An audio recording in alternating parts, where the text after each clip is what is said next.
podcast is proudly brought to you by SMC, the best way to build a social media strategy for your brand.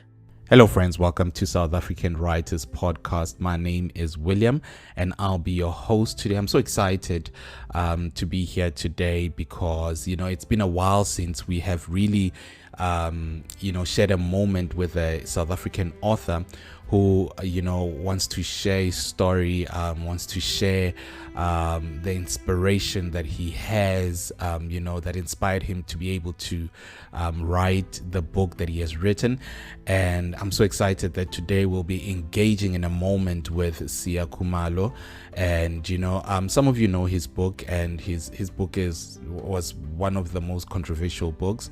It got so many people talking, and so many people who saw the book actually engaged in a topic regarding the book, especially the title. I remember the first time I spoke to him was on Twitter, and really by that time I haven't read his book. I don't know him.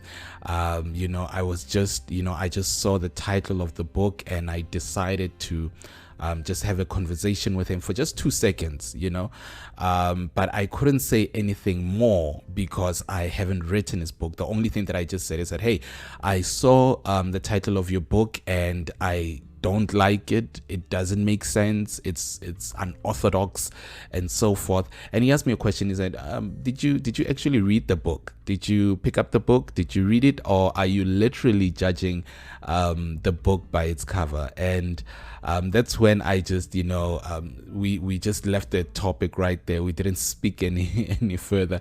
But later this year, actually, I came across his book on Amazon and decided to just go through the book and actually looked at the reviews and just to hear what people were saying. And I noticed that, growing up, people have it hard depending on their beliefs, their religion, their sexuality, and so forth.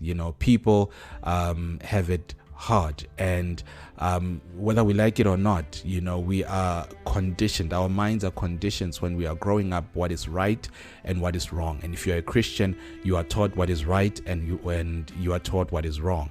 And so your mind is conditioned, and sometimes you feel like you are protecting, whether your beliefs or your sexuality, or you are protecting your loved ones, from the message that is about to come out. But sometimes, we need to be able to engage. We need to be able to sit down and be able to talk. And I think that's one of the reasons why this book was written. The title of the book is actually You Have to Be Gay to Know God. And it was, it was a bit shaky to some of us who came across the book, especially knowing who we are in Christ and what we believe. And when we came across that book, I remember I was with a friend of mine, and we immediately were like, no. We haven't even read the book, but we were like, no. But when I started engaging with the book this year, I started to realize that, so many people are going through a lot. So many people are going through pain, so much opposition towards their belief. So many people are going through so much in their lives, and this story had to be told so that we can be able to engage, whether as the church or as Christian organizations. We have to be able to engage so that we can be able to build a succeeding and growing country, nation, religion, for lack of a better word. Because it's imperative for us to be able to engage in order for us to be able to grow. So I had, I had a time whereby I I looked at their reviews, the book reviews, what people were saying, and I realized as well that, he's not the only one who's actually or who has actually went through what he went through. There are so many people internationally that have went through the predicaments that he has faced, the pain that he has faced, and which takes me to what we spoke about last week, that it's important for us to be able to tell our story. It's important for us to be able to tell our story, your story, the story that you have, the experiences that you have, can build, for lack of a better word, it can build a nation. It can help people find themselves. It can help people build countries and societies. Your story can change lives, and we need to be able to tell our story. I remember I was listening to one American author, and he was talking about telling, when you're writing a novel, tell your story. Tell your story, even if you're not telling it word for word. The experiences that you've had. If you speak about love, you need to be able to speak about something that you have already experienced. So going back to what we spoke about last week, when you tell your story, you are able to build something that people are able to relate to. So that is basically my encouragement for today, that you need to be able to tell your story. Your story will motivate nations to grow. It will motivate societies to mature. It will motivate tribes to become better. Your story is needed so that people can become better. Your story is needed. It doesn't matter where you come from, what you believe, what you are going through. The story that you have will channel societies and nations. So get ready to just sit down in front of your laptop or your computer and just tell your story, so that worlds can be able to be shaped according to the story that you have to tell. It's time to build your brand as an author. Now take your sit and learn how to do so with William and other authors. So, talking about where I found Sia's book, which is Amazon.com.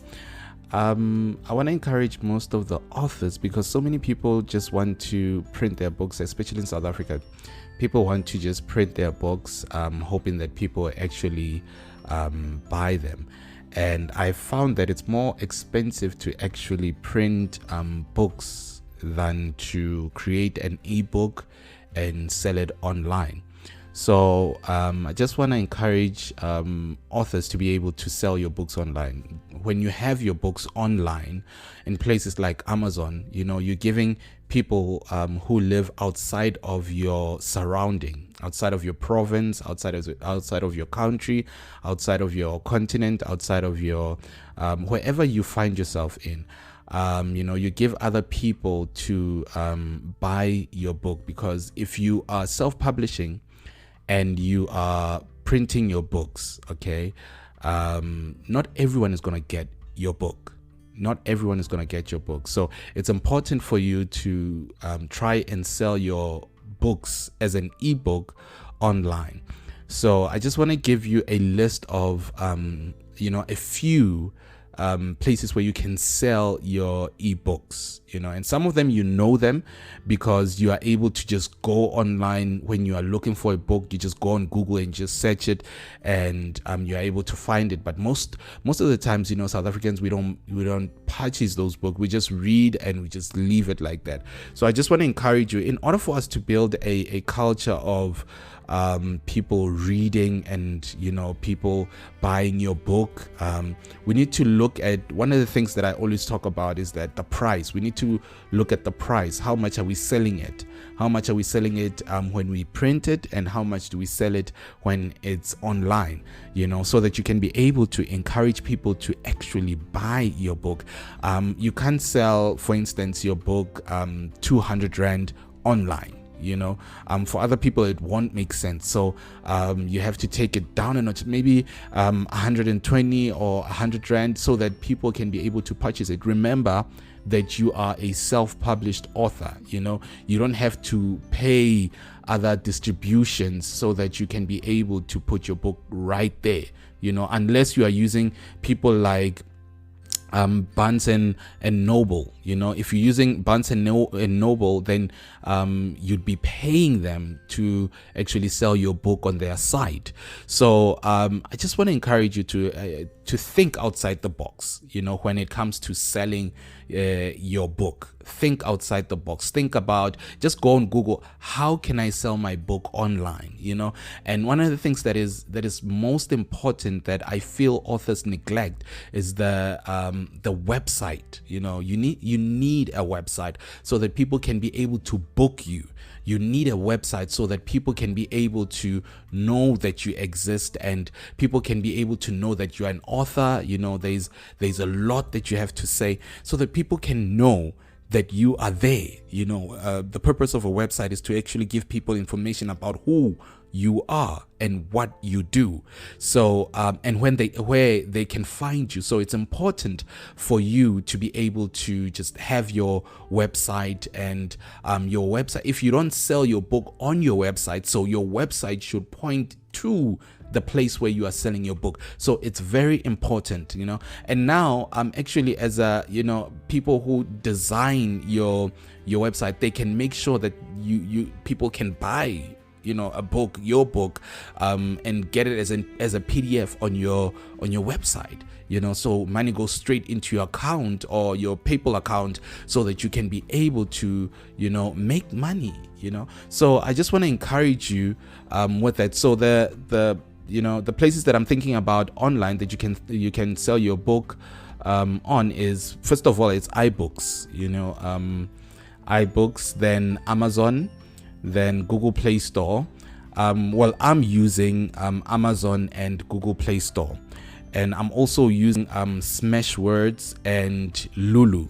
Those are the four that I'm using. But you can choose. You can use iBooks. There is Amazon, and there is Google Play Store. The advantage with Google Play Store and iBooks is that there's an app, so people can read, they can buy your book, can stay in their phones, in their app, and they can read it whenever and wherever. So that's the advantage. That's why I'm using Google Play Store. So you can, use Google Play Store, iBooks, Amazon, Barnes and Noble. You can use Kobo, and you can use Smashwords, you can use Lulu, you can use Draft to Digital, you can use Nook Press. There's a lot, that's just the foundation. These are the most famous ones, so you can use them so that you can be able to advertise your book and sell your books on their platforms. And secondly, you can't just sell any book online. For instance, if I'm selling a journal, I can't sell a journal on iBooks, Google Play Store, and Kobo, Lulu, Smashwords, and Draft to Digital. Also Nook Press. I can't sell a journal there, but I can use Google Play Store. I can use Amazon, because Amazon gives you an option whereby they can print your book and send it to the buyer. Barnes and Noble also does the same thing. They can print your book and send it to the buyer.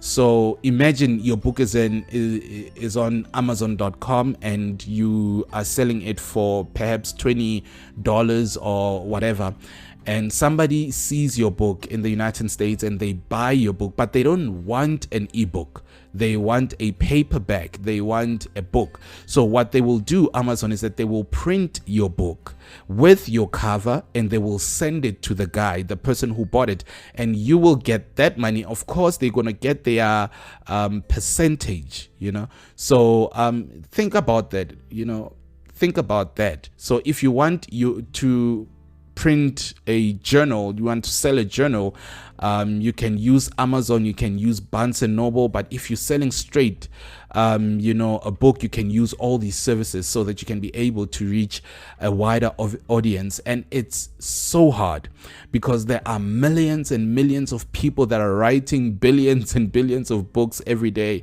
The market is growing each and every day. So it's hard for people to actually find you.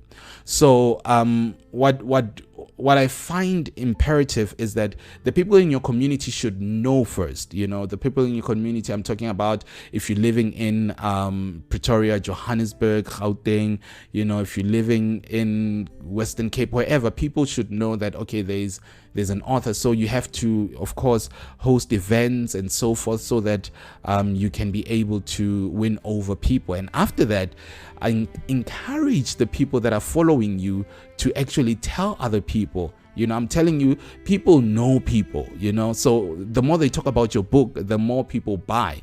So if you get someone who lives far from you, you can say, okay, I can't send you the book, but what I can do is that you can go online, you can purchase the book and you can read it. And now they are comforted because they know they don't have to wait for long to get that book. So it's imperative for you to be able to use your online platforms.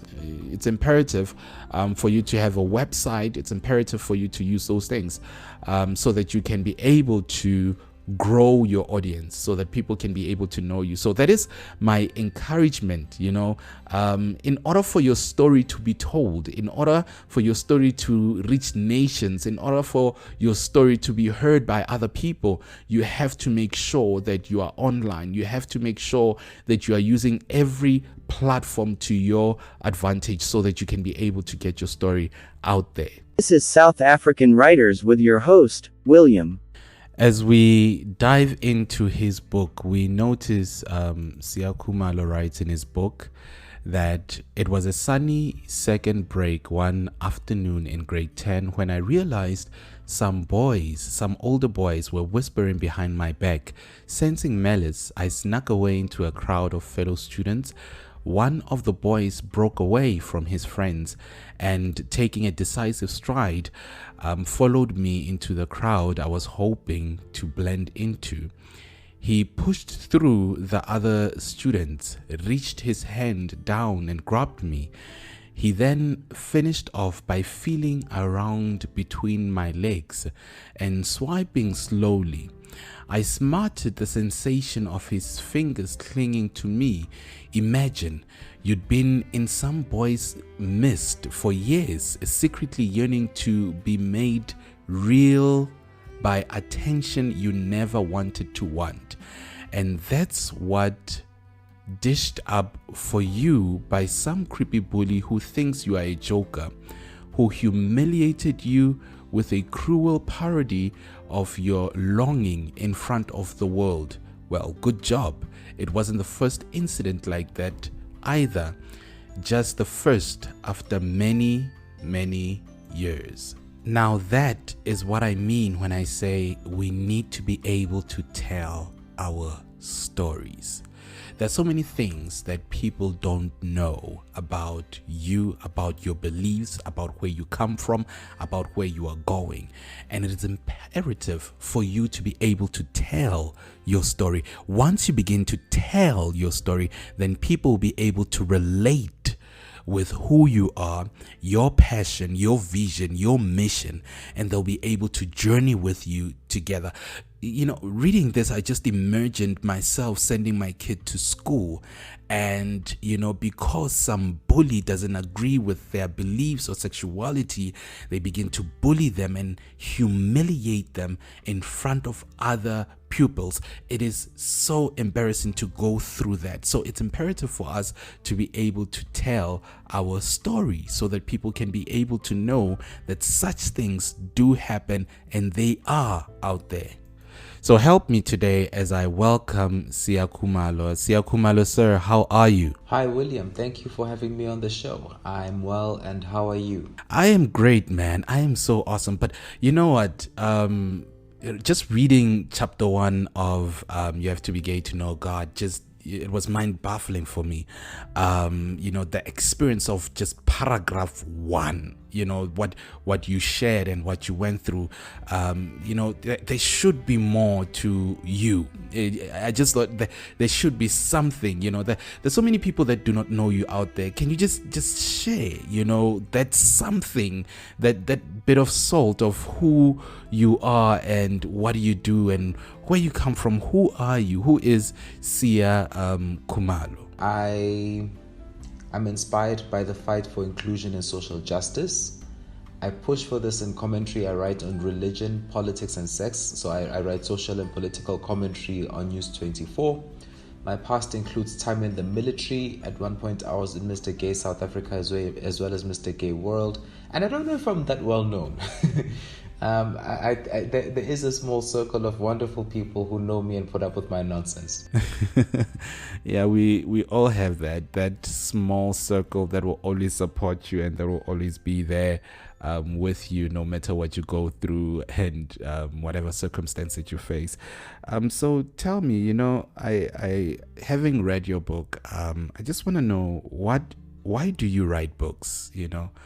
Why do you really write books? And I ask this question because it's important for the generation that is coming.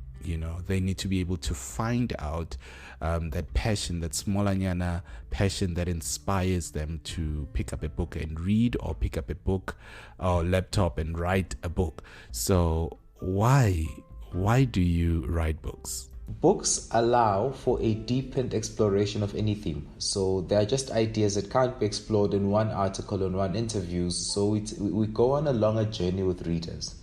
And it's let's be honest, from a purely pragmatic and business side, it's a marketing tool. So you tell people, I wrote a book, or they see you on a social media platform or in an interview, they want to know more about what you do, you sell them a book. Or vice versa, the book allows you to sell other products, other consulting services down the line. So it works in both those directions, to be quite honest. Wow, I honestly haven't come across such a view before, but that makes sense if you think about it, because there are so many people that write non-fiction books, and their intentions is to, first of all, make money, to make sure that they can be able to consult with companies and say that, this is what I did, this is my experience, and this is why I qualify to teach you this, so it's very interesting. It's an interesting point of view. What do you specialize in when it comes to writing? Now, I'm not talking about genre. I'm talking about message. I'm talking about something that moves you to want to be able to see South Africa becoming a better place. What do you specialize in, and what moves you to want to see South Africa changing and becoming better? Right. The books I write are for people who are ready to understand how power works. That's why I write about religion, politics, and sex in particular. So Professor Kimberlé Crenshaw gave us this theory of intersectionality of oppressions. And I think that needs to be applied to the connection between political corruption and gender-based violence, just as a quick example. See, I know it seems like we are rushing, but I'm so interested in what you have to say. That's why I have so many questions, just to hear your opinion and, your view, on things. Your book is interesting. Your book is fascinating. I just want to hear where your mind was when you're writing the book. So I just want to ask you this. What is your favorite quote? Now, this is in general, okay?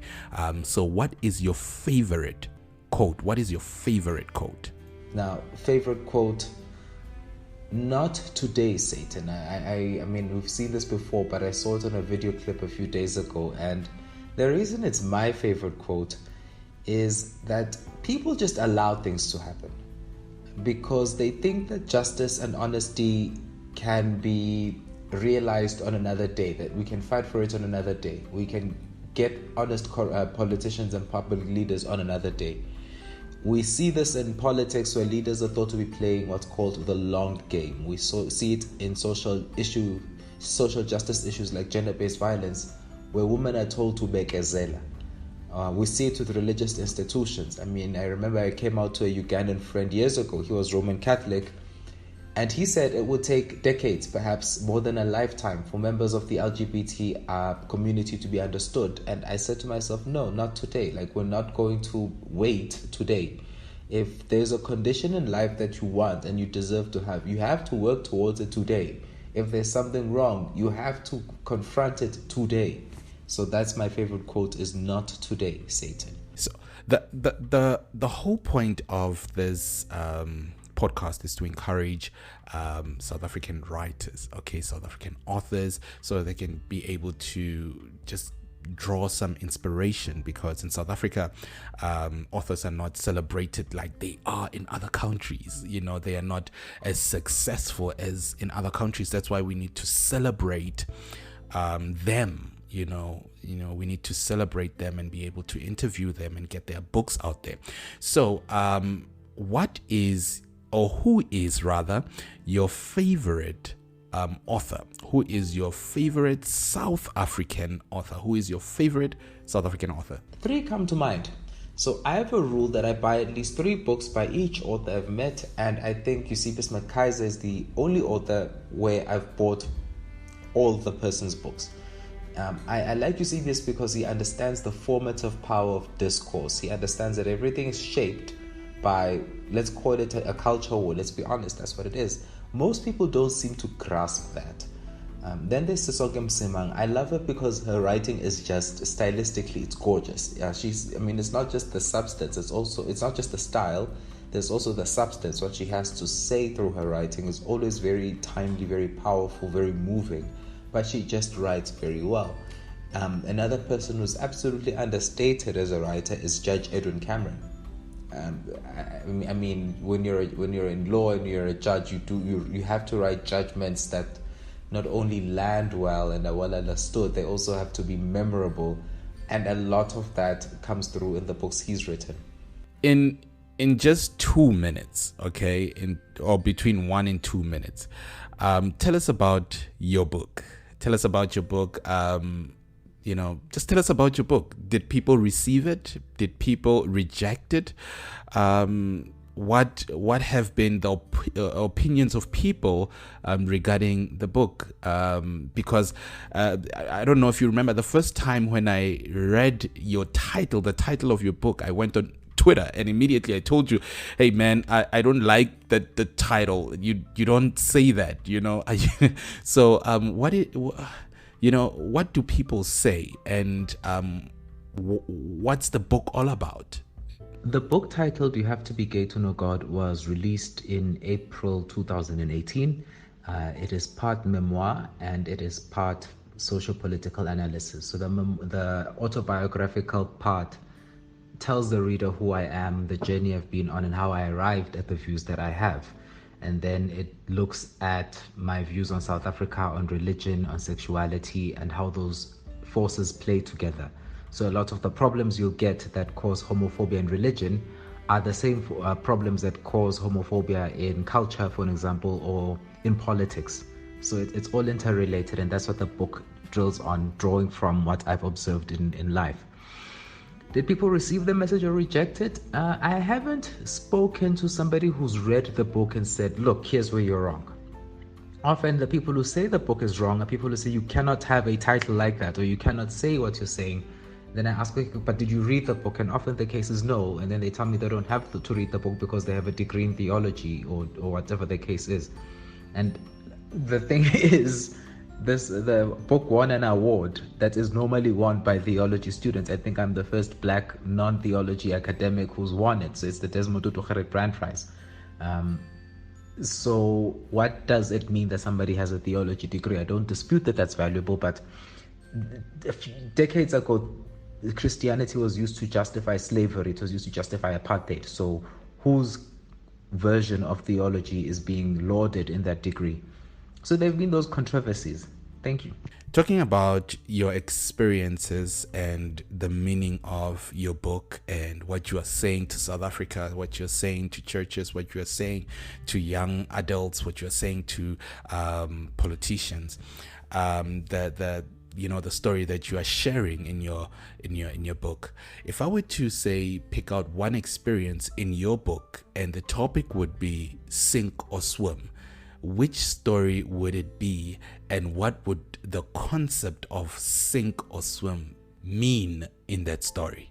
I believe you're referring to an incident in the book You Have to Be Gay to Know God, where I got caught in a riptide. I think it was off of Clifton Beach.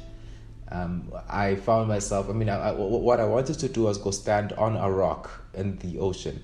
But when I tried grabbing the rock, it was covered in, I don't know what that marine plant life was, but it was slippery. So I got pulled out into sea, and then I found myself having to swim back to shore. But the tide, I felt like the water was dragging me out. So I realized it's a riptide. I had to stop swimming, wait until the water turned, or try to swim alongside the coast rather, instead of trying to swim towards it. And then when it was easier, I swam out. But there was just this period of waiting. And if I had not waited, I would have exhausted myself trying to swim to the shore. You cannot swim against the ocean. You have to wait for the ocean to spit you back out. Alternatively, the expression sink or swim is used to describe an experience where a lot of black students, young students, find themselves at former Model C schools having to learn English very, very fast. Like, we're thrown into the deep end and you have to figure it out. So here is a two-part question. First of all, where can people find your book? Where can people find your book? And if you were to encourage upcoming authors and also authors that are, struggling to break out, if you were to encourage them, what would you say? So the first question is, where can people find your book? And secondly, if you were to encourage authors, what would you say? Where can people find copies of this book? It's available at all good bookstores. Now, what happens is people come to me and they say, I went to this bookstore and I didn't find it there. And I always re-emphasize, I said good bookstores. Alternatively, I keep copies that I sell directly. I can also sell them signed. I will not charge an extra 1,000 Rand or an extra 750 Rand for signing the copy. Word of encouragement to authors and both existing and upcoming. I don't know what to say to people who have already become authors. I've only also started on this journey, but I can speak to people who want to become authors. Develop a message or leverage a message you have already developed. So there's something everybody is known for or could be known for. You can leverage that and make it commercially viable. There's social media, there's blogging, there's mainstream media if you know how to play in that space. If you do those things, your odds of getting published will improve.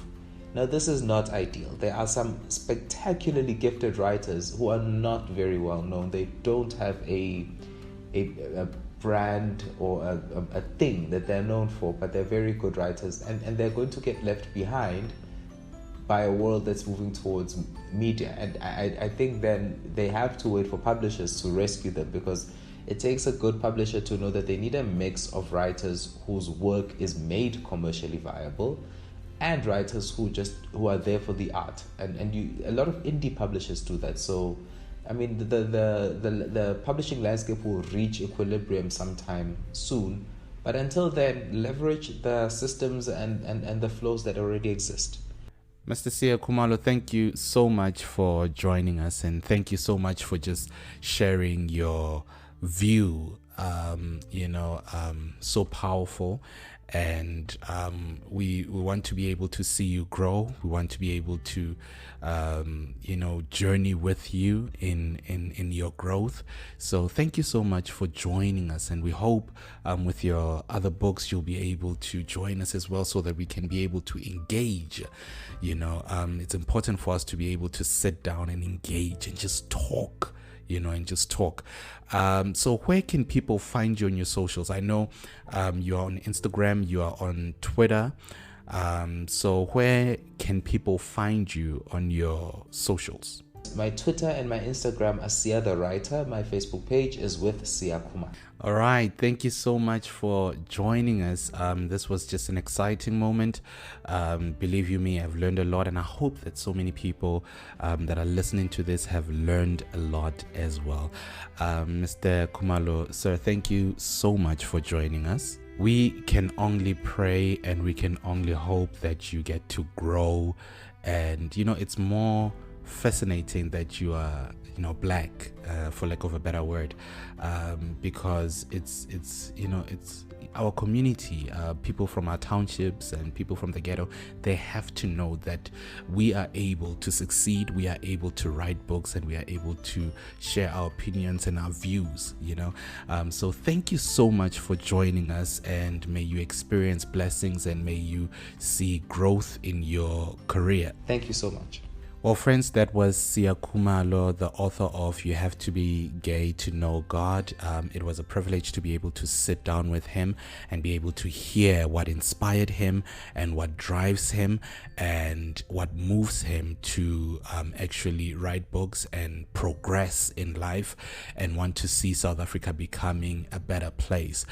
So, guys, if you want to be interviewed, if you want to, take part, and be, have your book reviewed, I want to encourage you, give us a call, send us an email so that the world may know that you exist, your art exists, your work exists, so that we can be able to make a difference together. Thank you so much for joining us. Make sure that you join us every Tuesday at 9 a.m.